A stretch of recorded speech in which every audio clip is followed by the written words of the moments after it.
Welcome to the deep dive. Today, we're plunging in. Well, the outcome itself was decisive. Chelsea beat Fluminense 2-0. But it wasn't just the scoreline. The Al Jazeera report seemed to indicate Chelsea's tactical discipline really made the difference. Their efficiency, particularly in capitalizing on those key moments, that's what let them secure the spot in the final. It suggests, well, a team in pretty strong form. Right, so not just the win, but how they won it. That's interesting. Was there any specific moments or maybe players who really dictated things for Chelsea? Oh, absolutely. João Pedro's first goal, that was pivotal. It wasn't just that he scored, but how early it happened. It really set the tone, forced Fluminense to chase the game from early on. That breakthrough, it just fundamentally shifted the dynamic of the match. And, well, from that point, Chelsea seemed to exert more control, kind of nullifying Fluminense's attempts to build any real momentum. Yeah, fascinating how one moment can swing a whole semifinal like that. But something else is equally intriguing here, I think, where this huge game actually took place. It wasn't in Europe or South America, was it? Exactly.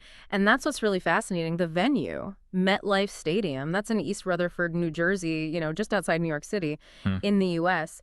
And if we connect this to the bigger picture, it really highlights a, well, deliberate strategic move by FIFA, it seems. Oh, It's not just about finding a massive stadium. It signals, perhaps, FIFA's commitment to solidifying North America as a, let's say, burgeoning market for top-tier club football, maybe even a proving ground for future infrastructure, especially with the 2026 World Cup coming up over there. That's definitely one way to look at it, growing the sport. But, some might argue moving these really prestigious matches to, well, new territories.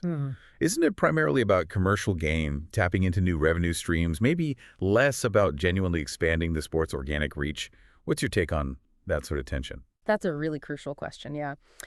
The report itself doesn't explicitly dig into the commercial side, but it's obviously a huge factor in global sports today. You can't ignore it.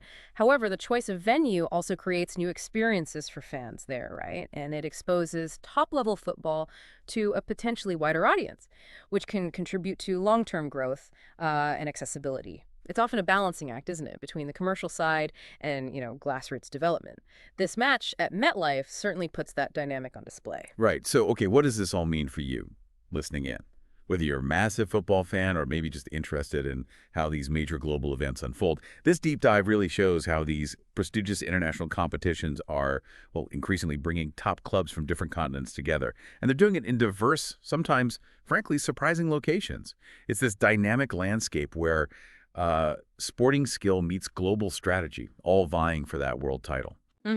So we've quickly covered the core details of Chelsea's 2-0 win over Fluminense in that FIFA Club World Cup semifinal. Hopefully brought you up to speed on this significant event. And as you think about the implications, maybe mull this over. What might the increasing choice of, let's call them non-traditional football strongholds like the U.S. for these big tournament semifinals, what might that signify?